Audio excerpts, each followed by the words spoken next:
Imagine you are a master of stealth. You're able to practically sneak into anything and pickpocket whatever you want without detection.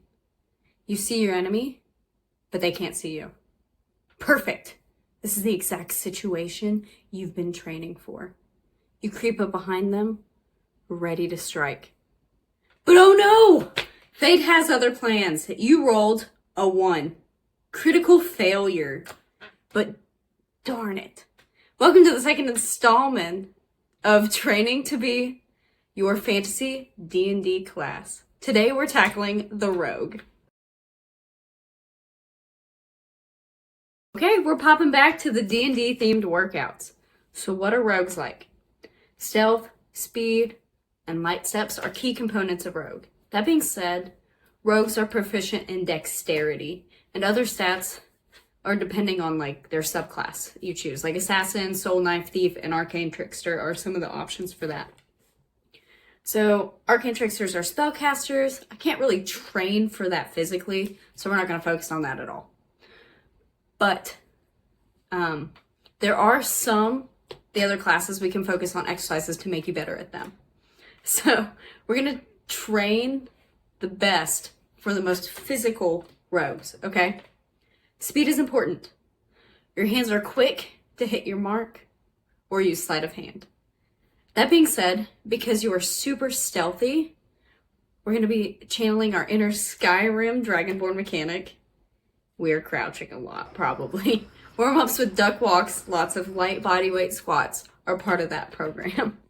With training dexterity stats, you want to do some plyometrics, right? Because you want to be able to move easily, jump on top of things stealthily, and everything like that. Your main goal is to disappear into your surroundings and hit hard when least expected.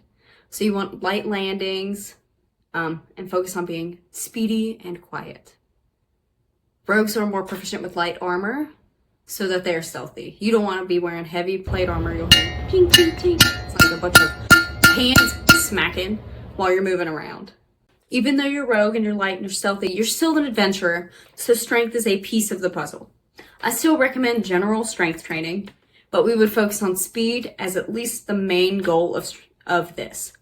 Strength is still needed as a base, as well as muscular endurance because you are adventuring. Chewy, what are you doing?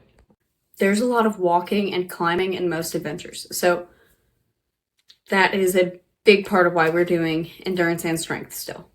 Ways to focus on speed. Lift weights faster.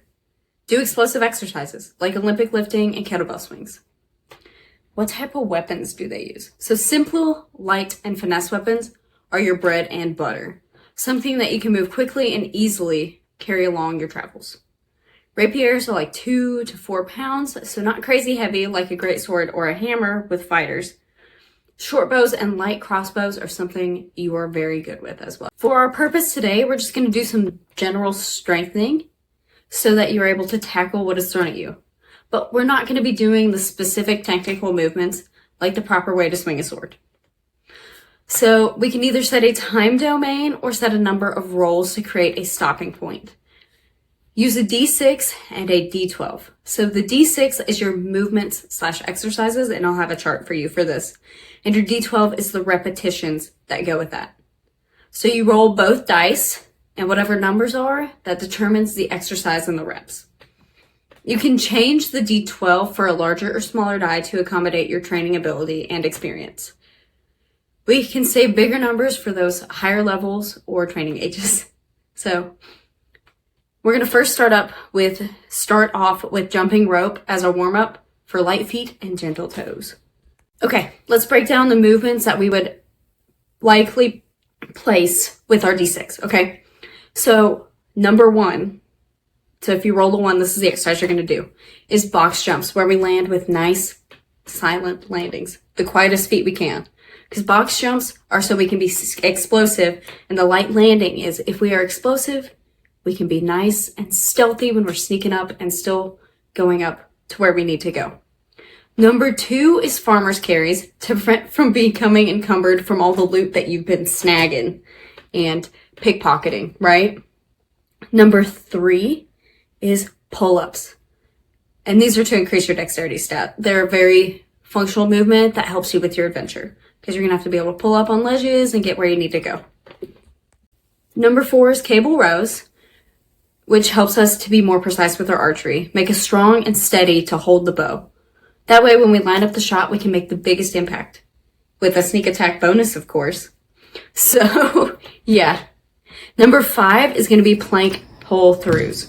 So we're working on tricep endurance for the bow, and it works for stability through movement as well.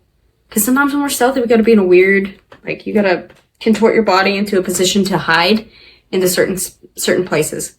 So it's just a really good stability movement for that.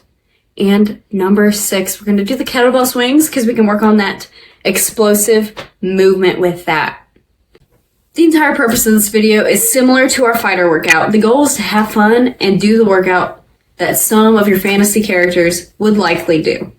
If you want to see more like this, write a comment in the comment section on the topic of what class you would want me to do next. Thanks for making it to the end of this video. Please like and subscribe. I actually do see that. And subscribe so you can see more of my content, and hit that notification bell so that you can keep catching what we upload, y'all. Thanks. Bye.